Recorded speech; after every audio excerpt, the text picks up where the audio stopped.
Fala galera do canal, eu sou Rodolfo Dira aqui. E agora vamos dar continuidade ao nosso curso de Introdução à Teoria do Raio. Hoje a gente vai dar início ao nosso estudo sobre o capítulo 1 do livro do Popov, de Teoria do Raio e o método Gaussian-Beam. Ok?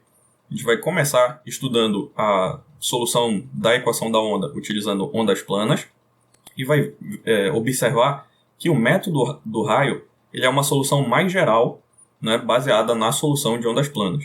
Ok?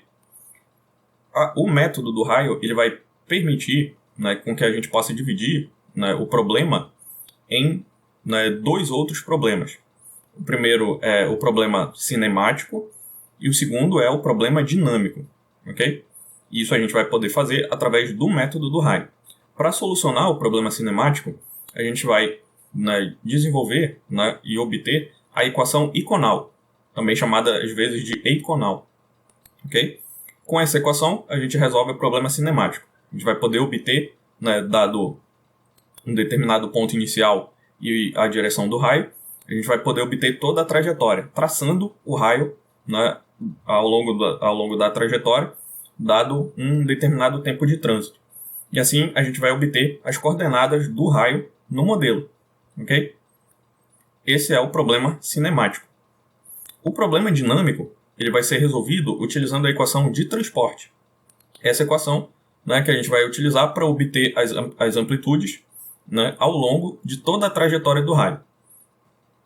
Ao dividir o problema dessa forma, em problema cinemático e dinâmico, e utilizando duas equações diferentes, a gente pode tornar o método do raio muito mais robusto.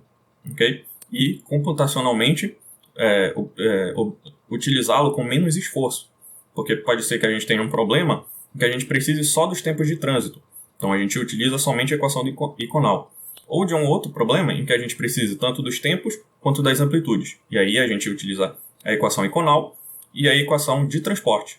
Porém, a equação de transporte, as amplitudes serão calculadas somente ao longo da trajetória do raio, eu não preciso do campo de ondas inteiro, como por exemplo no caso do método de diferenças finitas, que eu tenho que propagar toda a frente de ondas, todo o campo de ondas no meu modelo.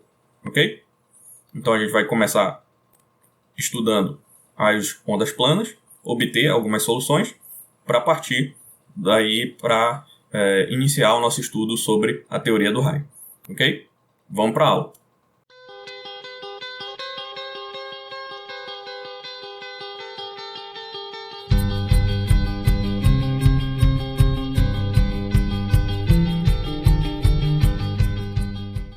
Então vamos lá. Vou começar aqui o primeiro capítulo.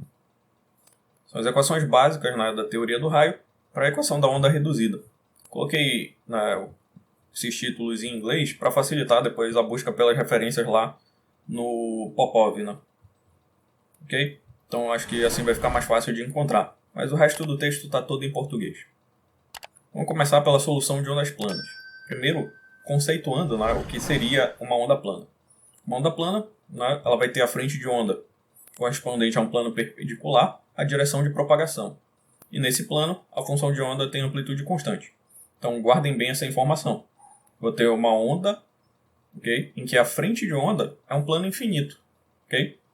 Esse plano é perpendicular à direção de propagação da onda e a amplitude ao longo desse plano é constante. Okay? Aqui abaixo eu coloquei uma imagem para a gente entender intuitivamente uma aplicação das ondas planas, da solução de ondas planas. Vamos imaginar que isso aqui representa um lago, e as águas estão paradas inicialmente, e aí eu solto uma pedra. Essa pedra vai causar uma perturbação, que vai se propagar em frente de ondas circulares aqui. Obviamente isso aqui está cortado para poder caber na tela. Mas eu percebo o seguinte, que quanto mais afastado da fonte, aqui no caso para a direita, eu vou ter as minhas frentes de onda, mais próximo esse segmento de frente de onda vai se aproximando de uma frente de onda plana. Então assim, a gente pode observar aqui intuitivamente que o campo de ondas afastado da fonte, que a gente chama de far field, ele pode ser aproximado por uma solução de ondas planas. Okay? Essa é uma das aplicações das soluções de ondas planas. Então vamos começar aqui né, com as ideias principais levando à teoria do raio. A gente vai observar, basicamente, a solução de ondas planas para a equação da onda e vai observar que essa solução de ondas planas, né, no caso o método do raio, ele vai ser uma extensão dessa solução de ondas planas para meios em que a velocidade varia vagarosamente. Okay? Então vamos considerar primeiro aqui a nossa equação da onda. W é o nosso campo de ondas, nosso nabla quadrado aqui é o operador laplaciano. Okay? Que eu vou ter 1 sobre c ao quadrado, que é a velocidade da onda no meio. Por enquanto a gente está considerando velocidade constante, meio com velocidade constante. E aqui eu vou ter derivada quadrada, né, de t ao quadrado, ou seja, uma derivada no tempo de segunda ordem desse nosso campo de ondas. O operador laplaciano a gente define aqui embaixo como essa soma dessas derivadas parciais aplicadas aqui ao nosso W. Ok? Vamos impor uma solução para essa equação da onda. A gente vai impor uma função W aqui, uma função campo de ondas. Ok? Essa função aqui vai ser o nosso W igual a e elevado a φ. Isso aqui é uma exponencial complexa. Percebam o seguinte, tem o valor 1 aqui multiplicando essa exponencial. Aqui seria a amplitude e aqui esse φ seria uma função fase. Essa aqui na prática é uma solução de ondas planas. Se eu utilizar a fórmula de Euler, essa exponencial complexa também pode ser vista como uma soma de cossenos e senos. Okay? É um número complexo aqui em que o cosseno de φ é a parte real e o seno de φ é a parte imaginária. Okay? Esse aqui é a minha raiz de menos 1. Tá? Vamos definir essa função φ. Essa minha função φ ela vai ser menos ômega-t, k1x, k2y, k3z, em que ômega, k1, k2 e k3 são constantes. São as minhas frequências temporal e as frequências espaciais, respectivamente. Okay? Então definimos aqui a nossa função φ, definimos completamente aqui o nosso campo de ondas. Para calcular as derivadas, né, aqui da nossa equação da onda, a gente vai ter um conjunto de derivadas que a gente vai precisar calcular para solucionar essa equação da onda. Né? A gente vai ter que relembrar a regra da cadeia. Por quê? Porque a forma como a gente definiu aqui o nosso campo de ondas, e elevado a φ, né, isso aqui se trata de uma função composta. Então a derivada de uma função composta ela pode ser dada, né, pode ser obtida pela regra da cadeia. Então vamos lá. A regra da cadeia é a seguinte. Vamos imaginar que eu tenho uma função composta f de g de t.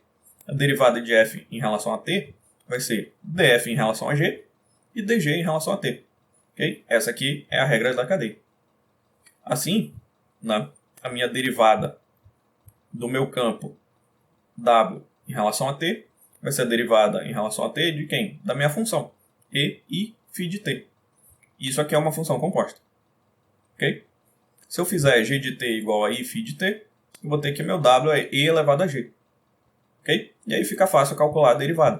A derivada de uma exponencial, né, dessa exponencial aqui em relação a g, vai ser a própria e elevado a g. Então vamos substituir aqui, né, a derivada da nossa função composta w de g de t. Vai ser dw dg, dg dt. Regra da cadeia. dw em relação a g é e elevado a g. A gente já definiu w como e elevado a g aqui. Derivada da função exponencial é a própria função exponencial. Então só repetir ela aqui, e elevado a g. A derivada de g em relação a t, lembrando que o nosso g é i vezes φ de t, o i vem para fora e eu fico somente com dφ dt. Okay? Φ é a função de t. Assim, meu dw dt vai ser e elevado a φ, i, que veio para fora da derivada, dφ dt. Esse dφ dt vai ser menos i ômega. Vamos voltar lá na definição da função de φ, que a gente vai entender a derivada de φ em relação a t. Está aqui a nossa definição da função φ.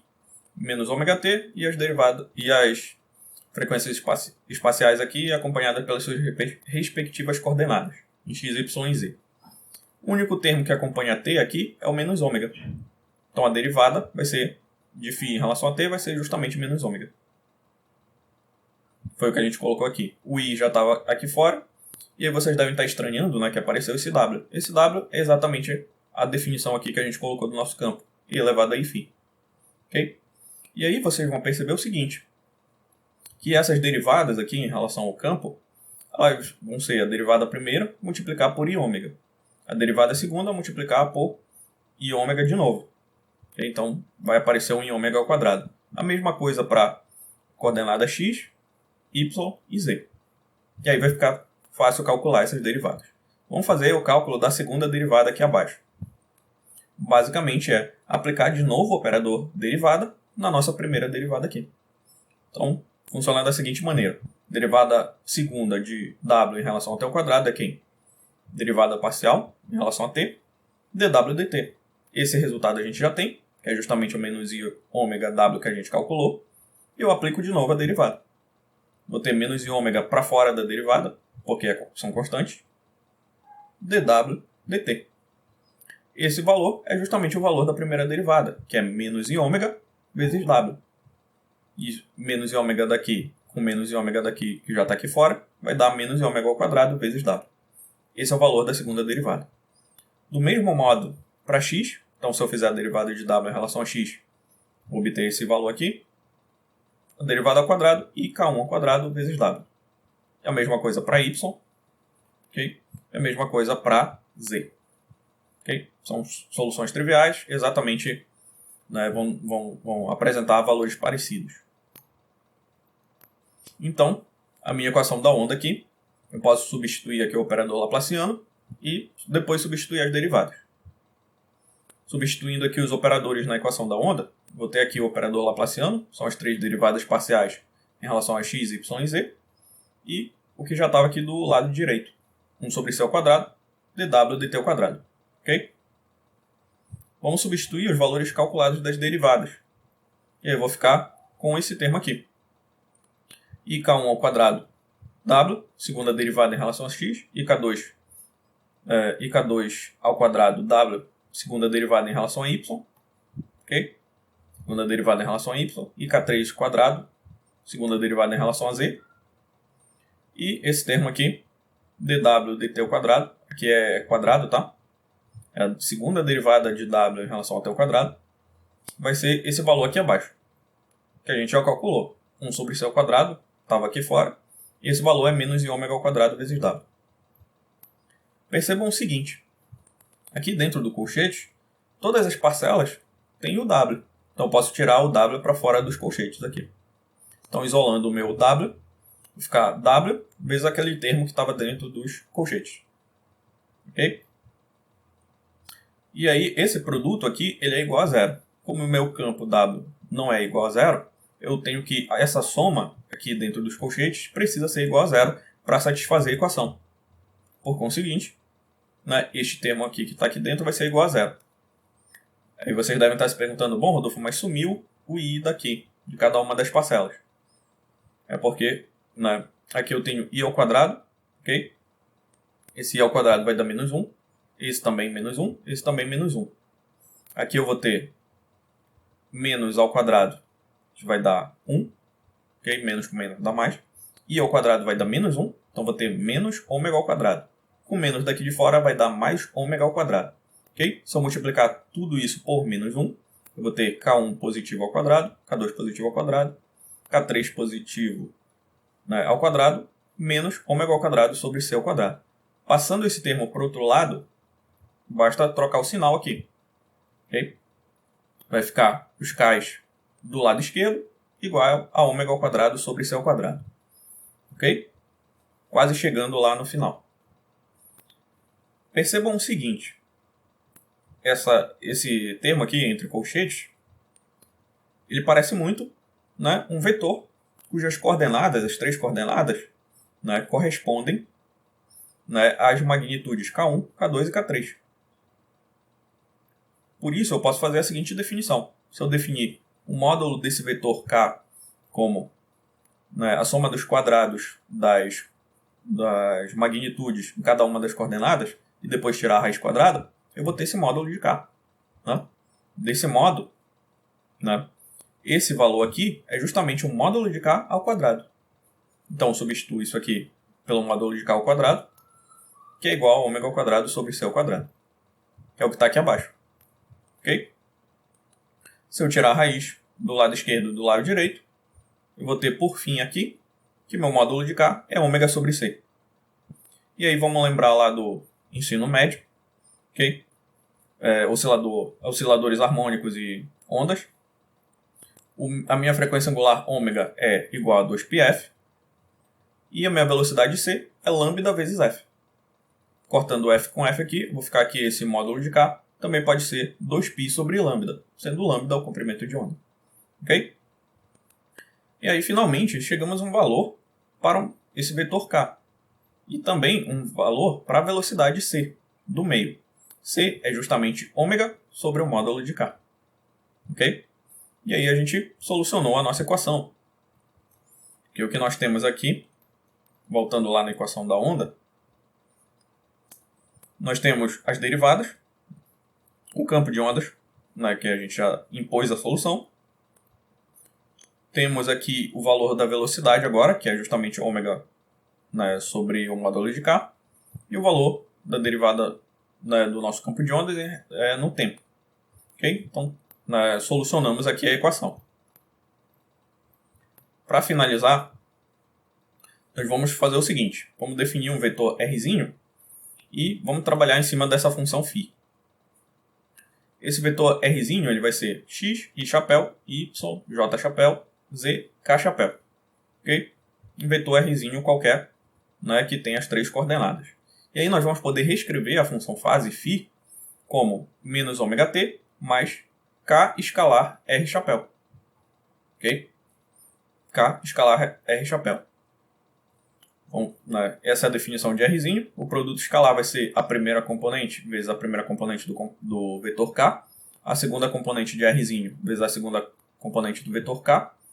E a terceira componente de Rzinho vezes a terceira componente do vetor K. E eu somo, né, todas as três parcelas que aparecerem. Essa é a definição aqui do produto escalar entre esses dois vetores. Ok?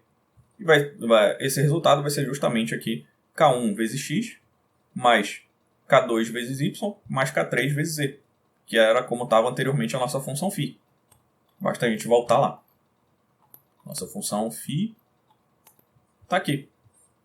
Essas três parcelas aqui são justamente o produto escalar do vetor K com o vetor Rzinho, que a gente acabou de definir. Ok? No limite aqui, né, que a minha função fase é igual a zero, eu vou ter que o meu Rzinho é o versor do vetor K vezes S. Vamos olhar um desenho aqui e vamos compreender quem é esse vetor Rzinho e quem é o vetor K. Ok? Aqui o desenho. Só aumentar um pouco aqui.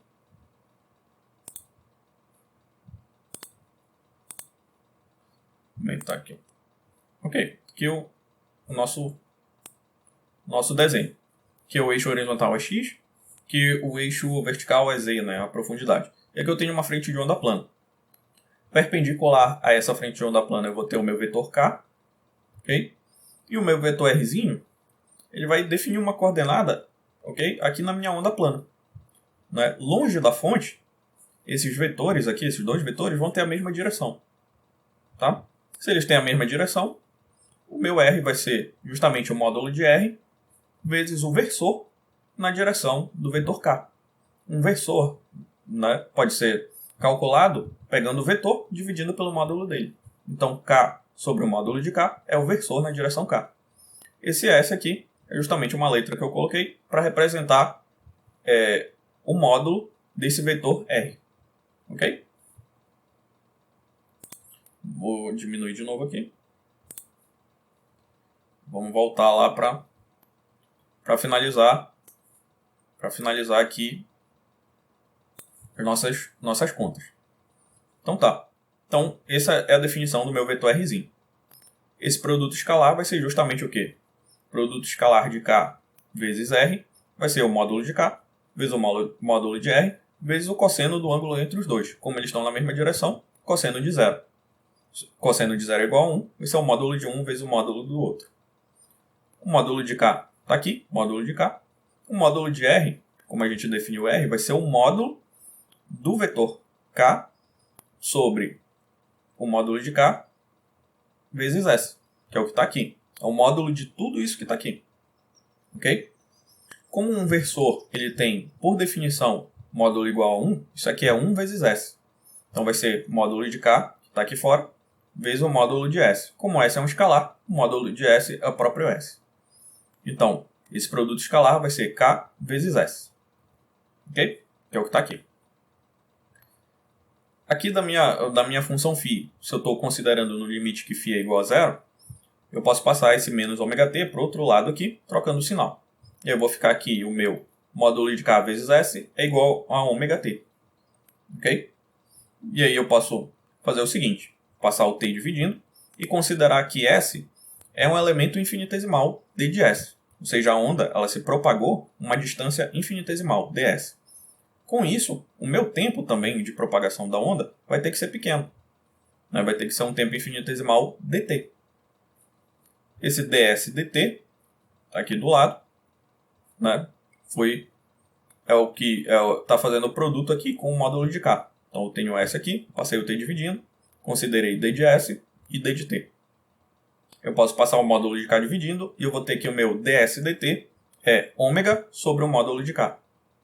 Isso aqui é exatamente igual a C, como a gente calculou anteriormente, e também pelas próprias dimensões, pela própria análise dimensional de ds dt. Isso aqui é uma velocidade, que é a própria velocidade de propagação da onda no meio. Então a gente chegou na mesma equação por outro caminho. Ok? E aí vamos finalizar a aula de hoje com esse pequeno texto aqui, entendendo a importância das soluções de ondas planas. Essas soluções de ondas planas elas vão desempenhar um papel importante na física matemática, porque muitos tipos de soluções vão poder ser representados como uma superposição de ondas planas. Ou seja, a gente vai poder utilizar a solução de ondas planas e encarar soluções fazendo a superposição da solução de ondas planas. Obviamente, uma solução de onda plana não vai existir se a velocidade variar, ou seja, se a velocidade varia. Então, se eu tiver um meio em que a velocidade pode variar, a solução de onda plana não vai ser mais válida. Porém, eu posso ter uma solução pseudoplana. Okay? A gente vai ver aqui no próximo parágrafo. Vamos supor que essa velocidade ela varie, mas ela varia devagar. Nesse caso, é natural que a gente procure uma solução de onda plana, ou uma solução para a equação da onda, na forma de uma onda plana deformada, em que eu vou ter uma amplitude. Perceba aqui o seguinte, essa amplitude do meu campo de ondas U é A de txyz, ou seja, ela varia com a coordenada, diferente da onda plana, em que a amplitude é constante ao longo de toda a frente de onda. E aqui eu vou ter meu E elevado a I, φ txyz. Okay? Esse φ ele tá elevado aqui no exponencial. Tá? Aqui foi um erro de digitação. Então está aqui a minha função fase, onde a amplitude A não é mais constante, mas depende das coordenadas. E a função φ não é mais uma função linear. Okay? Então, eu vou agora procurar uma outra solução. Uma solução que possa considerar meios em que a velocidade varie suavemente. Nós chegamos a uma fórmula analítica especial de uma solução aproximada da equação da onda, que é chamada agora de série do raio. E nós podemos interpretar o método do raio, agora vem a frase mais importante, como uma extensão da teoria das ondas planas, para meios onde a velocidade varia vagarosamente. Ok? Então, daí a importância dessa primeira seção. Estudar um pouco sobre a solução da equação da onda através das ondas planas, porque o método do raio ele pode ser interpretado como uma extensão da teoria das ondas planas para onde a velocidade varia vagarosamente. Na próxima aula, a gente já vai dar início ao nosso estudo sobre a teoria do raio, que começando a seção 1.2, estudando a equação eiconal e a equação de transporte. Ok? Por essa aula é só, e até a próxima. Seja membro apoiador do canal Geofisicando. Quem é membro apoiador tem acesso a vários benefícios exclusivos. Dá uma olhada no nosso Apoia-se.